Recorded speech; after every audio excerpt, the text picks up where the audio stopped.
Bonjour, donc nous allons continuer avec le livre Maths c'est complexe. C'est un wikibook. Alors on est dans le chapitre matrice. On va voir matrice aléatoire. Alors ici il y a les fichiers, donc je vous laisse les charger, les fichiers H. On va voir le premier exemple.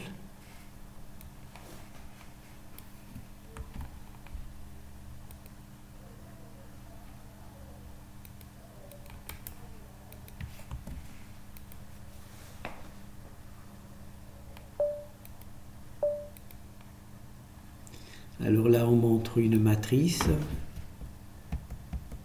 D'accord. Alors, qu'est-ce que l'on nous raconte de beau? Ici, nous travaillons avec la fonction... Ah, d'accord, c'est la fonction... Voilà. Donc, jusqu'à présent, on n'avait pas de fonction qui permettait de donner des valeurs aléatoires. Donc, ici, on a la fonction RMZ, qui est... On avait la même, mais avec un R dans la version en nombre réel. Et naturellement, cela nous donne un nombre entre moins 99 et plus 99. Voilà. Voilà, et c'est là, on voit des nombres entre moins 99 et plus 99. D'accord? Donc, on initialise notre matrice IC. D'accord? Là, on affiche sa taille, le nombre de lignes, row R, row c'est pour et C colonne, et nombre de colonnes. D'accord? Voilà. Le nombre de lignes et le nombre de colonnes.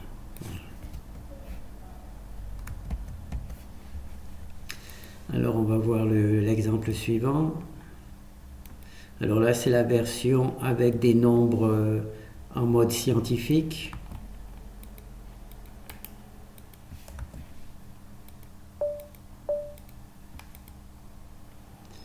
Voilà, c'est des nombres. Alors au début on a mis 0. D'accord? Donc on a les nombres normaux. Ensuite on a mis moins 1. Donc on a un chiffre après la virgule. Ensuite ici on a mis moins 2. Donc on a deux chiffres après la virgule. Et ici on a mis moins 3. Et on a donc trois chiffres après la virgule. Donc ça permet de mettre des chiffres à virgule. Voilà, c'est comme ça que ça se présente. Donc c'est la fonction Rn. D'accord? On crée ici la matrice. Ici, on choisit une valeur entre moins 999 et plus 999. Et ici, on met 0, donc on a la matrice standard, c'est-à-dire il y a 0 chiffre après la virgule. Ici, il y a 1, donc il y a un chiffre après la virgule. Voilà, il y a un chiffre après la virgule. Et ici, il y a 2, il y a donc deux chiffres après la virgule. Et ensuite, ici, il y a 3 chiffres après la virgule. Voilà. Donc, c'est comme ça que les choses se présentent. Donc, c'est tout simple. Hein, c'est une nouvelle manière de... Là, c'est la manière nombre entier. Et là, c'est des nombres à virgule. D'accord? Il faut bien entendu contrôler le nombre de chiffres après la virgule qu'on souhaite.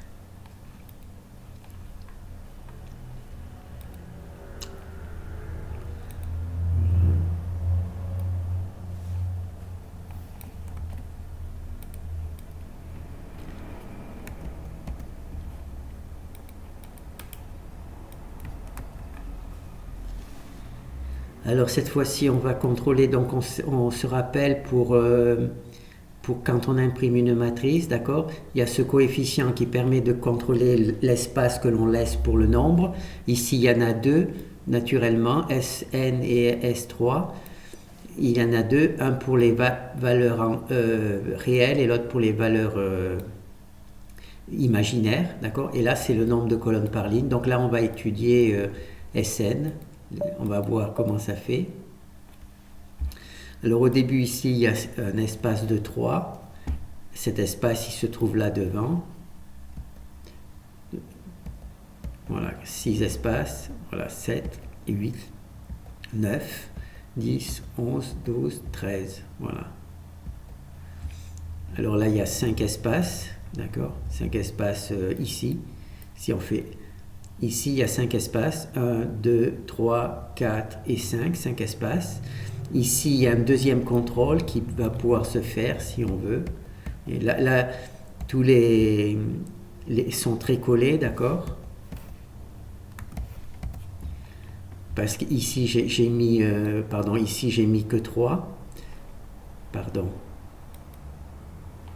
Voyez, il y a le signe 1, 2 et 3. Donc là, il y a 3 trucs. Donc si je mets 4, si je mets 4 ici, il va y avoir un petit espace entre la partie réelle et la partie imaginaire. C'est ce qu'il faut. Voyez, là, il y a un petit espace comme ça. Il faut toujours qu'il y ait un espace un peu truc. Donc vous comptez le nombre de caractères qu'il y a. 1, 2, 3. Si vous mettez 3, il va être collé. Et si vous mettez 4, un espace de plus, ça vous fera un espace de 4 trucs. Et donc, le truc sera décollé. Voilà.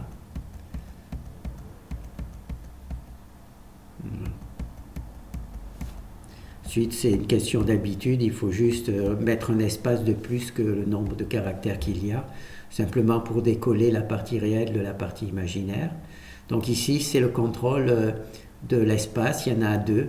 Bon, je n'ai travaillé que sur le premier et j'ai laissé le deuxième statique. D'accord? J'ai contrôlé cet espace-là, mais le deuxième ici, je l'ai laissé statique. Parce que ça ne ferait pas très beau si on éloigne trop la partie imaginaire de la partie... J'essaie de maintenir toujours la partie imaginaire, juste un truc du truc. Par contre là, je laisse plus d'espace si jamais il y a une raison particulière parce que les chiffres sont très très gros. Voilà. Donc là, on a vu, hein, le premier c'est space, toujours S, P pour les points après la virgule, alors les nombres de chiffres après la virgule, et là le nombre de colonnes par ligne. Donc on va continuer. Donc là, je pense que l'on va contrôler le nombre de chiffres après la virgule.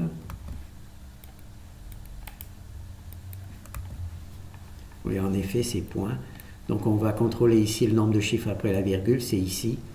Donc si je mets 3 chiffres après la virgule dans la partie réelle, je mets aussi 3 chiffres après la virgule dans la partie imaginaire. Mais j'ai décidé de séparer parce que si par exemple il y a les valeurs réelles sont normales avec par exemple 3 chiffres après la virgule pour que ça soit correct, mais que toutes les parties imaginaires soient nulles, donc je peux mettre 0 aux parties imaginaires et ne garder que la partie comment ça s'appelle, réelle. C'est pour ça que j'ai séparé les deux trucs. Donc là il y a P0, donc ça veut dire ici on a marqué P0, donc il n'y a pas de chiffre après le point, hein, puisqu'en langage C c'est un point, c'est pas une virgule. C'est pour ça que j'ai mis un P, puisque c'est le nombre de chiffres après le point. Donc là il y a un point, là il y en a 2, là il y en a 3, et là il y en a 4. Voilà, d'accord? Et là ce qu'il aurait fallu c'est conserver toujours un espace entre les trucs. Donc ça c'est un travail à voir. Voilà. 2, 3, 4. Voilà. Donc c'est tout simple, hein, c'est le contrôle ici des trucs. Bon là on pourrait mettre P0 voilà, pour voir ce que cela donne. Voilà, donc on a 48. Voilà. La partie ici imaginaire, oui, c'est parce que... Ah oui, j'ai laissé beaucoup d'espace.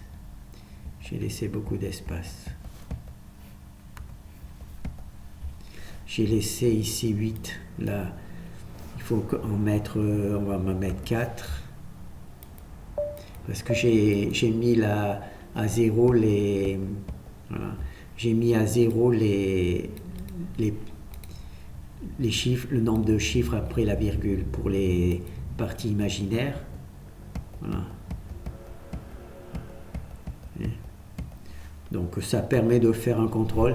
On peut imaginer que si les parties imaginaires sont toutes nulles, bon, on va quand même garder le 0, mais ça ne sert à rien de mettre 0 avec un chiffre après la virgule. Donc on met véritablement 0, et ça permet de matérialiser le fait qu'on travaille avec les nombres complexes, mais avec 0, et par contre là on arrive à contrôler la partie réelle. Voilà. Donc ça si vous avez fait la matrice, c'est le même principe, hein. Il suffit que vous vous rappeliez du mot space, on imprime avec les space, space ça fait S pour l'espace laissé entre les nombres, P, space P c'est le nombre de chiffres après le point, là comme si c'est un nombre complexe, il y a deux spaces, voilà. Et C, le dernier C, c'est naturellement le nombre de colonnes par ligne. Donc on va voir l'exemple suivant. Je pense que l'exemple suivant, c'est le nombre de colonnes par ligne qu'on va voir. Ah, là, il me manque un bout. Alors, on va voir.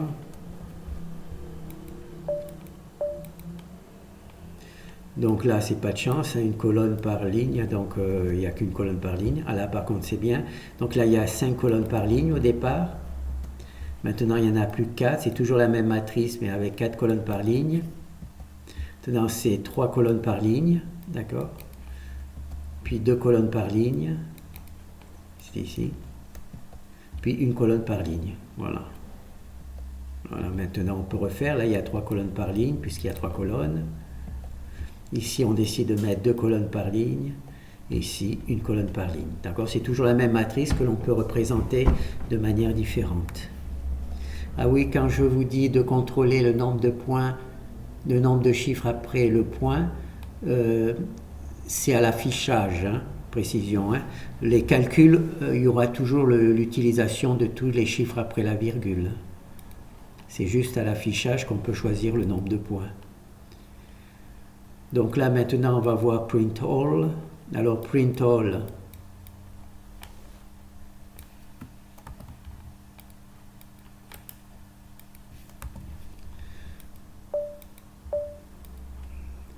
voilà, ah ben là un peu trop grande. Je vais juste arrêter. Ah pardon. Il y a trop de colonnes, oui, il y a trop de colonnes, donc on va mettre 4 colonnes. Oui, parce que là, print all, il ne contrôle, oui, là, le print all ne contrôle pas le nombre de colonnes que l'on peut afficher. Donc il affiche, vous voyez, si j'avais pas fait le contrôle de colonnes, j'aurais eu le même problème que j'ai avec cette fonction-là, qui ne contrôle pas le nombre de colonnes. Par contre, elle nous donne, ici on a une matrice qui est une matrice 3 par 2, 3 lignes et 2 colonnes, d'accord.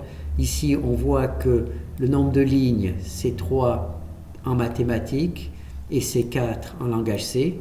Le nombre de colonnes en mathématiques c'est 2 et c'est 5 en langage C. Pourquoi 5? Parce que il y a 2 colonnes, donc c'est ces 2 colonnes, d'accord. On multiplie ces 2 colonnes par 2 parce qu'il y a la partie réelle et la partie imaginaire. Donc ça fait 4 colonnes, plus la colonne 0, ça fait 5. Voilà. Donc c'est comme ça que là vous pouvez voir, et on voit que c'est indexé, que les colonnes sont indexées. Voilà. Donc là l'index 3, et naturellement la partie, on indexe juste le nombre complexe. On n'indexe pas la partie imaginaire et la partie réelle. D'accord? C'est un seul morceau, le nombre complexe. D'accord? C'est pour ça qu'ici c'est le premier nombre complexe, ici c'est le deuxième nombre complexe, et ici c'est le troisième nombre complexe. Voilà. Donc là on a vu la partie. Alors je vous conseille, quand vous travaillez avec ça, c'est juste pour vérifier les index et les valeurs que l'on trouve ici dans la matrice. Alors c'est pas la peine de mettre des chiffres après la virgule, parce que pour l'instant ça ne marche pas très bien, d'accord. On voit plus la bonne partie, et de la même manière choisir des matrices pas trop grandes. pour que les choses se passent bien. Ici, il y avait, pour l'espace, il y a 5, on peut prendre 3. Ah non, c'est pas celui-là, c'est ici. Ah, il y a 9, d'accord, on va prendre 3. Et ici, on va prendre 3 aussi. C'est des valeurs entre... Ah, d'accord, entre 9, donc on va prendre 3, on va prendre 4 ici. Un de plus, comme ici, il y a truc.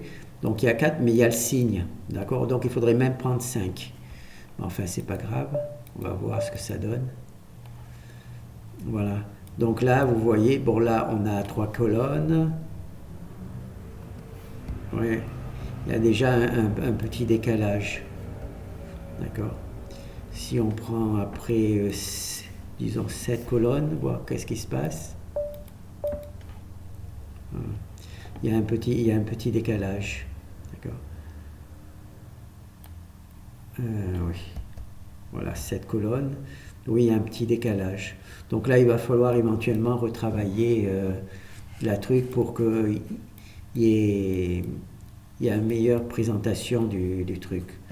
Voilà, c'était important surtout de voir l'index, d'accord, qu'on a bien indexé notre matrice, qu'ici, il y a le nombre de lignes de la matrice, donc c'est la case 0, 0, la case 1, 0, première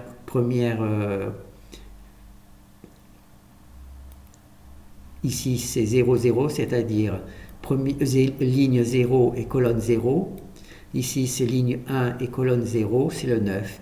Et ici normalement, quand on travaille avec un fichier, une matrice AB, d'accord, où il y a la matrice A et la matrice B qui ont été liées, ici c'est le nombre de comment ça s'appelle, le nombre de colonnes de la matrice A, d'accord. Vous avez la matrice AB, c'est ici qui a les deux, le nombre de lignes de la matrice AB, le nombre de colonnes de la matrice AB, et là le nombre de colonnes de la matrice A, c'est ici, qu'on pourra le récupérer, d'accord. Puisqu'un système, il faut au moins qu'il ait 2 lignes, donc ça veut dire que ces 2 lignes existeront toujours, d'accord. C'est pour ça que je me permets de mettre une information ici. Voilà. Ça, on le verra au fur et à mesure. Hein. Alors la print all, ensuite là, c'est les matrices diagonales.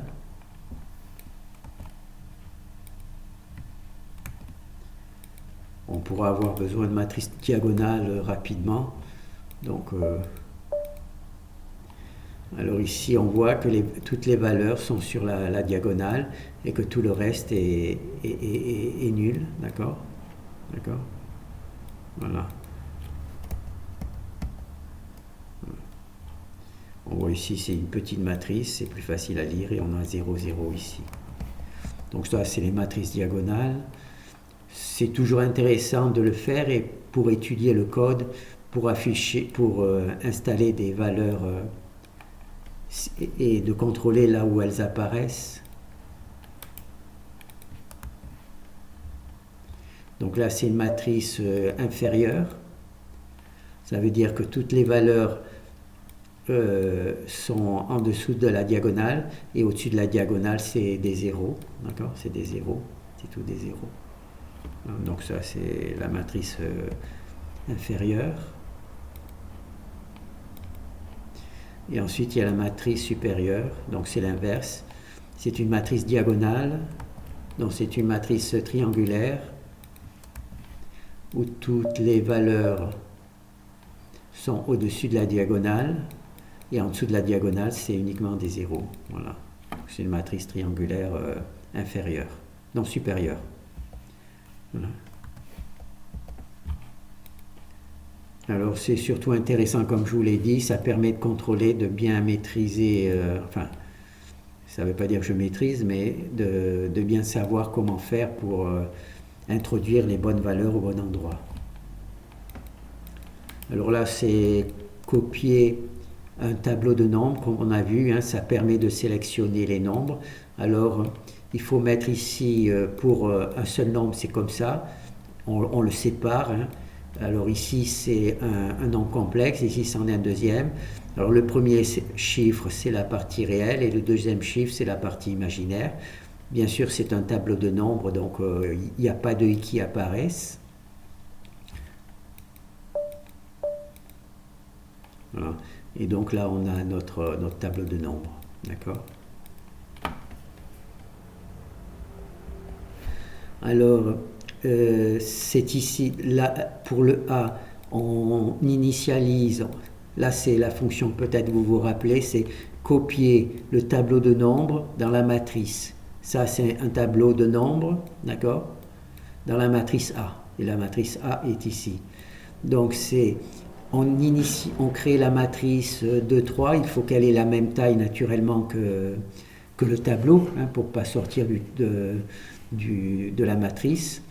Donc ici, on a la matrice 2, 3. Et on copie, c'est la fonction ici qui copie A dans la matrice petit a, dans la matrice grand A. D'accord? Et là, la matrice grand A, elle est en train d'être construite. D'accord?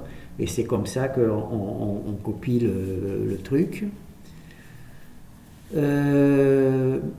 Ensuite, bon, ben, il y a ici,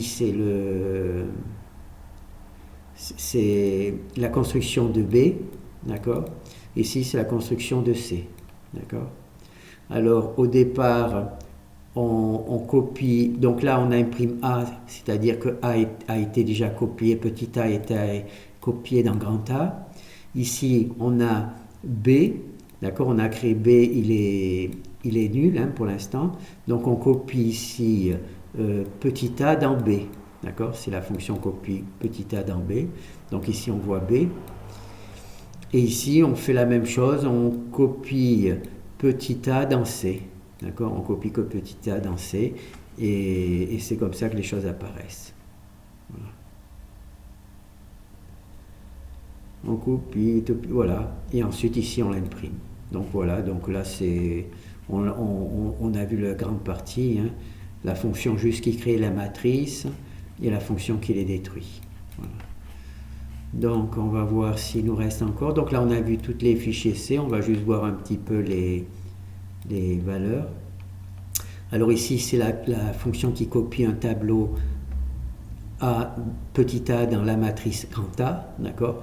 Donc c'est simple, hein, on parcourt le tableau A, du premier caractère au dernier caractère, et on copie simplement chiffre après chiffre. On ne fait pas attention si c'est des réels ou complexes, hein.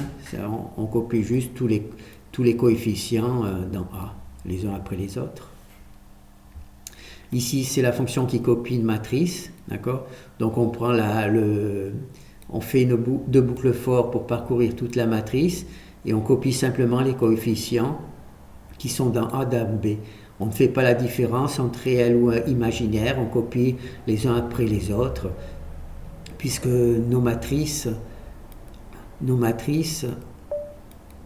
pardon, oui. Nos matrices, ah oui, là dans l'affichage ça ne marche pas. Nos matrices, c'est une suite de nombres, il n'y a pas de i, il n'y a pas de truc, hein. C'est un tableau de nombres, d'accord? C'est pour ça qu'on ne fait pas attention quand on copie. Alors ici, c'est la fonction qui copie les lignes, d'accord? Alors on a une matrice A, on va copier la ligne de A dans la matrice B, dans la matrice B, d'accord? On copie la ligne 3 de A dans la matrice B, dans la quatrième ligne de B, par exemple, d'accord? On copie la ligne 3 de A dans la ligne 4, par exemple, de B, d'accord? Voilà, c'est ici. On copie juste une ligne. Ici, on copie juste une colonne. Donc, on copie la colonne 3 de A dans la colonne 4 de B, par exemple. Voilà. Donc ça, c'est... La difficulté vient ici. Ici, c'est pas compliqué puisqu'on copie des lignes, donc c'est les mêmes lignes. Par contre, ici, il y a un petit problème puisque on copie quand on copie des colonnes, il faut copier la partie réelle et la partie imaginaire, d'accord? Donc ça complique un peu. C'est pour ça qu'ici, il y a la partie, je suppose qu'il y a la partie réelle, et ici, il y a la partie imaginaire. C'est pour ça qu'il y a les trucs. Bon, là, on ne va pas faire l'analyse du code, on le verra plus tard, éventuellement. Alors là, c'est pour les copies, là, c'est pour les valeurs aléatoires.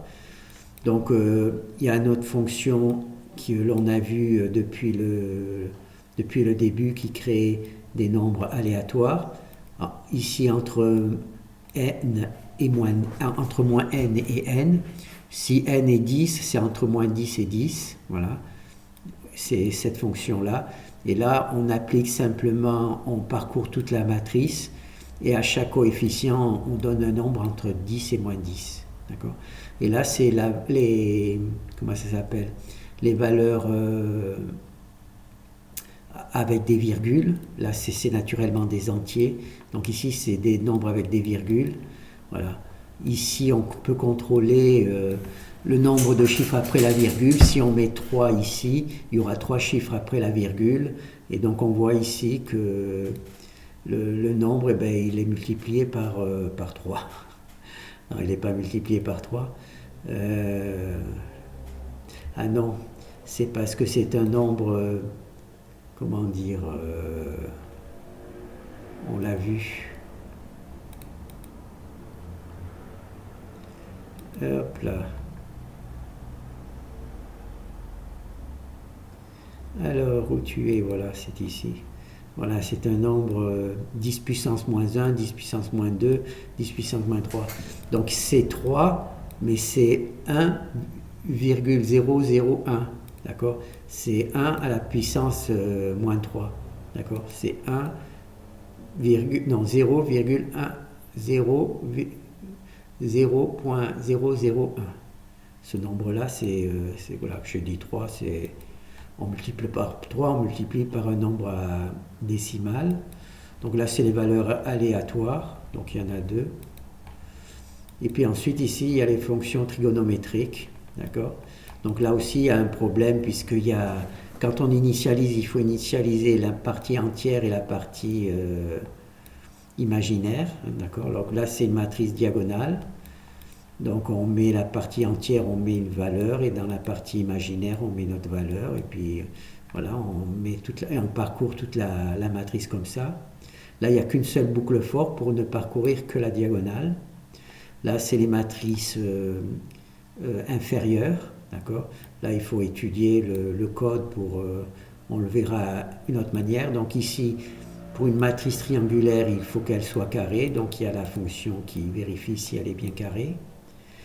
Et en plus, là, il vous dit que si jamais votre matrice n'était pas carrée, il vous dit quelle est la fonction qui pose un problème, et elle vous dit même le nom du truc.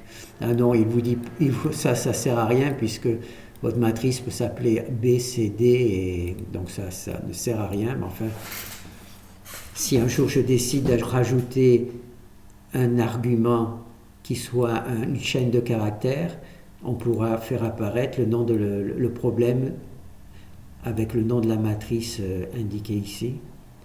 Ici, c'est l'inverse, c'est les matrices inférieures. Voilà. Donc le code, on le verra plus tard. Hein. Donc là, on a vu toutes les parties de langage C, d'accord, les fichiers exécutables, et on a vu aussi la partie qui correspond au fichier H avec les fonctions. Alors ici, on a un fichier dans lequel j'ai mis toutes les parties, les matrices, les fichiers qui contiennent des fonctions qui travaillent sur des valeurs aléatoires. Alors c'est les standards et les trigonométriques et les diagonales, d'accord? Et toujours dans le but d'alléger ce fichier A, le principal. Voilà. Donc là, il y a les fichiers pour les matrices aléatoires, ici les fichiers pour imprimer. Ici, il y a directement, il n'y a pas encore un fichier comme ça pour les copies, parce qu'il n'y a qu'un seul fichier de copie. Et ici, c'est les fichiers qui permettent de créer les matrices, d'accord? Et ici, c'est les fichiers dans lesquels il y a les fonctions des nombres complexes. Voilà. Donc là, on a vu un petit peu, donc on va essayer d'avancer un peu, hein. Bon, ben merci.